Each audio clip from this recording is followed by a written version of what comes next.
Hi, I'm Jordi and welcome back to my channel. Nyuri iklan orang. Halo semuanya, selamat datang di Lazy News untuk minggu pertama Februari 2021. Sore agak telat karena banyak kerjaan. Ya, sesimpel itu alasannya. Untuk Flash News sendiri, Flash News kan kebanyakan Flash News. Untuk Lazy News ini bakal setiap hari Sabtu, jadi Flash News beneran. Dan jangan lupa follow Instagram The Lazy Gadgets untuk berita lebih update setiap harinya. Dan jangan lupa follow Instagram pribadi gue di Jordi Leonardo O-nya 2. Kita akan langsung dari berita pertama, ini berita yang cukup gede ya. Dari Instagram, yang pertama adalah Instagram itu menghilangkan fitur untuk menghapus foto. Jadi kalau kita ngomongin hapus foto, sama ini kan ada archive, di mana archive itu emang bisa menghilangkan foto dari profil kalian. Tapi Instagram membuat fitur ini seandainya ada hacker yang masuk ke akun kalian dan menghapus semua foto, nah foto itu akan masuk ke archive, bukan semacam archive, dia semacam archive tapi bukan archive, dan akan permanen delete setelah 30 hari, sedangkan untuk story di sekitar 24 jam atau 48 jam, jadi ini tuh lebih nge-prevent foto-foto pernikahan tuh dihapus oleh hacker, yang biasa dilakukan oleh hacker, menghilangin semua foto kalian, bukan di archive. Kedua, fitur share to post itu akan dihilangkan di Instagram, jadi kalau kalian sering ngebuka story, share to story, post to story, kalian ngeliat story terus ada teman-teman bikin story itu kayak new post terus ditutup gitu biar kalian kepo, terus ternyata kalian udah lihat dulu di post baru lihat di story, kadang tuh agak kesel karena jadi double gitu kan ngelihatnya. Nah, ini fitur akan dihilangkan oleh Instagram dan saya pribadi sangat tidak setuju Instagram ya, tidak setuju. Pertama, Lazy Titip tidak bisa bikin sale lagi, saya harus bikin postingan baru. Kedua, saya tidak bisa promosi produk-produk yang saya sedang review. Ketiga, ya pokoknya banyak lah, gue rasa akan sangat banyak influencer yang tidak setuju dengan hal ini. Jadi kita tolak untuk fitur share to post dihilangkan. Ketiga, kita ngomongin masalah Instagram Vertical Story.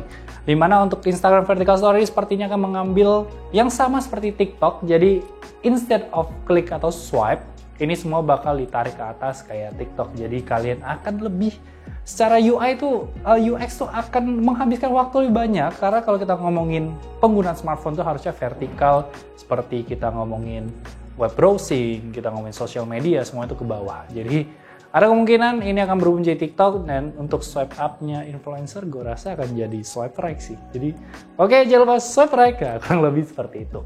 Moving on, kita ngomongin kantor baru Amazon. Ini adalah HQ kedua mereka, dan silahkan dilihat sendiri desainnya. Orang-orang positif akan mengatakan kalau kantornya terlihat seperti bor, tapi saya melihat ini seperti emoji yang dikasih kaca. Dan untuk kantor terbaru ini dia akan punya dua side, akan ada outside dan inside, di mana outside itu ya semacam tangga untuk jalan ke atas, muter. Dan untuk inside itu sendiri adalah semacam tempat-tempat kerja dengan apa istilahnya ya, ambience yang berbeda-beda. Jadi untuk kantor ini belum pasti akan dibangun, cuma by konsep dia begitu karena masih membutuhkan izin dari mungkin RT setempat lah istilahnya untuk ngebangun di daerah itu. Tapi by the concept it's cool, tapi still looks like emoji. Next, kita ngomongin Nokia sedikit sebelum masuk ke Android. Nokia kabarnya HMD lebih tepatnya akan meng-reborn untuk Nokia 3650. Jadi selama ini kita tahu udah banyak beberapa Nokia yang di-reborn sama si HMD seperti Nokia Pisang salah satunya. Dan untuk Nokia 3650 ini kalau kalian tahu dia adalah Nokia yang punya keypadnya itu lingkaran, dan mungkin hal yang tidak biasa dan tidak ditemukan di smartphone zaman sekarang. Jadi kalau kalian sekedar kolektor boleh dibeli karena ya ini tidak ada apa-apa ya dibandingkan smartphone lain, tapi ini sekedar buat ya kolektor, pajangan and stuff. Moving on, kita ngebahas pertama adalah IKEA ROG. Ini kolaborasi dan sebenarnya ini tidak akan dirilis global langsung, tapi akan dirilis di Jepang dulu. Cuman untuk kolaborasi ini ada 6 line up yang saya tidak bisa sebutin karena Sweden semua, saya tidak bisa bahasa Sweden. Cuman salah satu dari 6 kolaborasi itu adalah kerjasama langsung antara IKEA dan ROG. Sedangkan 5 lainnya itu adalah kerjasama IKEA yang bikin desain semuanya, tapi dapat insight dari ROG. Kita bisa melihat beberapa hal di sini, ada kayak kursi dengan ada, kalian tahu nggak sih tulisan-tulisan graffiti ROG misalnya di backpack dia, di kotak laptop dia. Nah itu ya akan diimplementasikan di desain ini. Jadi ada cup holder, ada rak, ada headphone holder, ada kursi, ada meja. Mejanya ada yang adjustable, ada yang cuma biasa, cuman ada cable management. Jadi kurang lebih ada banyak, cuman tidak ada RGB sama sekali. Jadi somehow it's not as gamer as it looks, tapi setidaknya masih ada unsur ROG-nya. Dan kalau kalian dengar ada ketok-ketok di bawah sedang ada pembangunan nih, jadi lagi ada renovasi sedikit di kantor kita, jadi mohon dimaklumin. Moving on, kita ngomongin ROG sendiri. Untuk ROG Phone 5, ini udah keluar lagi untuk desainnya dengan Animatrix. Jadi kalau kalian tahu ROG G14, dia itu ada slash dan itu ada kayak dot display gitu, dan ini akan ada di ROG Phone 5 jika dilihat dari sertifikasinya. Kenapa 5? Sekali lagi saya jelaskan, 4 means C means that means tidak baik. Jadi tidak ada angka 4. Kalau ada yang bikin 4, itu terserah mereka. Tapi kalau dari ROG sendiri, seperti akan skip ke 5, karena dari namanya aja ada ROG, ada 05 di sisi desainnya. Nah, terakhir kalau ngomongin Asus, akhirnya ada berita mengenai Zenfone. Dimana ini harusnya Zenfone 8, ini kabarnya akan punya smartphone compact sendiri. Karena kita lihat iPhone dengan iPhone mini-nya, Sony juga kemarin ngomongin Xperia compact, dan sepertinya Zenfone akan mengeluarkan Zenfone mini sebagai smartphone compact mereka. Cuman so far belum ada detail sama sekali terkait spesifikasi dan juga layarnya. Cuman harusnya di bawah 6 inci harusnya. Dan kita belum tahu apakah Zenfone 8 series ini akan tetap hadir dengan flip kameranya yang menjadi salah satu trademark dari Zenfone series. Nah, ngomongin Sony dengan compactnya, ini Sony baru aja kemarin kan ngeluarin namanya Xperia Pro. By spec harusnya sama dengan Xperia 2A, Xperia 2. Ya, Xperia itu. Cuma untuk Xperia Pro ini sendiri emang harga retailnya itu sekitar 35 juta rupiah. Dan ini emang khusus profesional. Satu-satu smartphone yang mungkin menyandang nama profesional, MKBHD bilang ini adalah smartphone dengan target market tersempit di dunia. Karena pertama dia bisa menjadi viewfinder untuk kamera kalian. Dengan layar 4K dia yang tidak 120Hz ya, dia bukan smartphone gaming. Dan juga untuk si smartphone ini tuh dia punya 5G mmWave 360 pertama di dunia, yang ngebuat kalian tuh bisa dari kamera kalian langsung live streaming konten 4K kemanapun di dunia, yang pasti bukan di Indonesia, karena 5G belum diimplementasikan di Indonesia. Oke. Jadi ini harganya ternyata di e-commerce sendiri udah ada buka pre-order dengan harga 50 juta rupiah. Jadi kalau kalian merasa sultan, kalian merasa Z Fold 2 yang resmi kurang mahal, silahkan beli smartphone yang satu ini. Moving, kita ngomongin dari Oppo. Kenapa hari ini gue ngomongnya cepat sekali, saya juga kurang paham.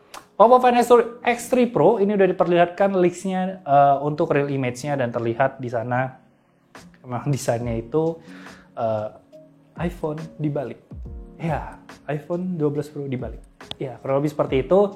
Cuman dari kamera sendiri emang cukup menarik karena ada 50 megapiksel untuk sensor Sony yang baru, ada 2 piece. Dan sepertinya ini bakal dirilis di bulan Maret, yang kalau kata William itu casing buat iPhone. But untuk Oppo Find X3 sendiri kabarnya akan ada 3 varian, jadi akan ada Pro, Lite, dan juga Neo. Sedang dimana yang Lite ini itu adalah Oppo Reno 5 yang di rebrand. Jadi saatnya barter Find X2 Pro dengan Find X3 Pro. Terima kasih Oppo. Oke, moving on, kita ngomongin Xiaomi. Xiaomi itu baru aja memberikan konsep phone terbaru mereka dengan quad screen waterfall. Ingat, konsep phone yang berarti tidak ada kemungkinan tidak dirilis, dan ada kemungkinan ini akan sangat mahal karena untuk si quad waterfall display ini berarti pertama tidak ada port, kedua tidak ada physical button sama sekali, dan ketiga ini benar-benar elegan banget.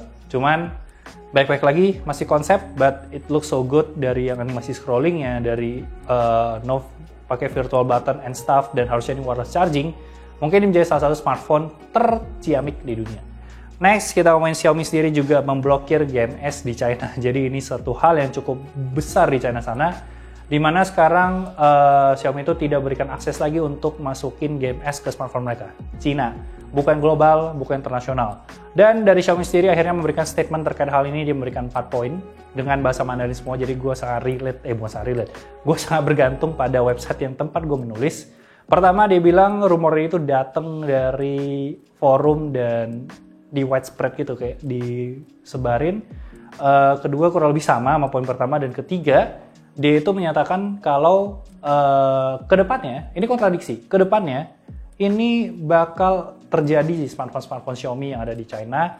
Jadi mungkin beberapa akan ada GMS dan beberapa tidak ada GMS sama sekali. Dan keempat, dia bilang ini tidak berlaku untuk internasional. Jadi harusnya nggak ada masalah untuk kita, karena harusnya kita pakai yang versi Indonesia, bukan yang global. Moving on, kita ngomongin GMS sendiri, kita bisa ngomongin dari Huawei. Ini hal yang menarik, ini datang dari Ars Technica, di mana dia nge-deep dive ke Harmony OS 2.0 beta, yang kata Huawei tidak sama experience-nya dengan Android dan juga iOS. Nah, jadi dia deep dive into, dia harus kirim foto paspor, kartu kredit, dan segala macamnya yang gue nggak tahu buat apa juga. tapi dia mengorbankan dirinya memberikan privasi datanya ke China dan memberikan kita laporan. Ya, Harmonious OS 2.0 sama dengan Android 10. Hampir tidak ada bedanya. Hampir, ya, apa ya, istilahnya di fork kalau di programming itu kayak, ya persis. Jadi, kalau kalian masuk ke ke Harmonious-nya sendiri, itu bahkan masih ada sistem Android. Kalian masih bisa menemukan tulisan Harmony OS 11, Android 11 bukan 10. Dimana harusnya kan ini Harmony OS 2.0, masih hal yang baru. Terus ini tuh dia OS-nya itu bukan di smartphone kalian, tapi lebih ke streaming, jadi kayak cloud gitu. Kalian tuh harus kayak nge-streaming si OS itu, jadi somehow by experience itu tidak akan semulus pakai yang ada di smartphone. Jadi Huawei sepertinya akan mempertanggungjawabkan ini. Ini akan menjadi hal yang menarik karena kemarin udah keluarkan berita dia dengan Amerika. Moving on, ada Huawei Mate X2. Ini ada poster yang sudah memperlihatkan kalau Huawei Mate X2 itu udah akan rilis dan tidak ada banyak yang bisa gue bahas kecuali dia akan merubah dari folding menjadi folding seperti Galaxy Z Fold 2. Jadi tinggal tunggu tanggal rilis dari Huawei Mate X2 aja. Dan kita ngomongin foldable itu ada dari Samsung, di mana Z Fold 3 dan Z Flip 3 ini dikonfirmasi bakal di bulan Juli. Jadi ini ada dari Ash Universe dan ada dari Rosyang yang menyatakan hal yang sama. Ini bakal di sekitar Juni dan Juli. Bahkan dari salah satu tweet, gue lupa, dari Snapchat atau si Sondesik, si Alvin, itu menyatakan kalau budget dari si peluncuran Unpacked yang Z ini akan jauh lebih besar 10 kali atau 3 kali dibandingkan si S-Series. Jadi harusnya ini akan sangat megah banget untuk acaranya. Dan dari render Band sendiri kalian sudah bisa melihat kurang lebih gambaran dari si Z Fold 3 dengan under display kamera, S Pen, dan juga konfigurasi kamera yang sama dengan si S21 Ultra. By design, keren banget. Oke, terakhir kita masuk ke iPhone. iPhone lagi nggak banyak. Yang pertama ya kayak kemarin cuma masalah iPhone 13 ya, harusnya iPhone 12s gitu kan. Cuma disebut iPhone 13 biar clickbait. Kedua, kalian harus tahu masalah kalian bisa nge-unlock Face ID kalian dengan Apple Watch sekarang. Jadi untuk kalian yang tidak punya Apple Watch, Anda harus masuk ke strategi marketing dari Apple untuk membeli Apple Watch. Jadi kalian bisa unlock selama kalian pakai Apple Watch di smartphone kalian, di deket smartphone kalian. Ketika kalian angkat, di sini akan notif dan smartphone kalian itu akan terbuka. Nah, yang satu lagi adalah kalian harus ngelihat Maytree, salah satu YouTube channel yang ngebuat acapella, di mana dia itu setelah mengakapelakan Windows Signature Sound kayak Windows XP, Windows Vista, USB in, USB out. Sekarang dia fokus di Apple kayak ringtone, alarm, message send, message delivered, message masuk, itu semuanya persis banget menurut gue. Jadi ditonton saja dan tolong di subscribe Maytree. I guess that's it. Gue akan baca komen sedikit sebelum menutup video ini. Yang pertama adalah dari Davik Iksan. Wireless charging itu bahaya nggak sih untuk tubuh manusia? Kayak itu yang dipancarkan gelombang listrik. Actually, kalau kita ngomongin wireless charging, kalau kita ngomongin Xiaomi kemarin, yang minggu lalu, yang Mi Air wireless charging, sebenarnya harusnya nggak akan terlalu pengaruh, karena setahu gue cuma 5 watt, jadi nggak akan terlalu berbahaya.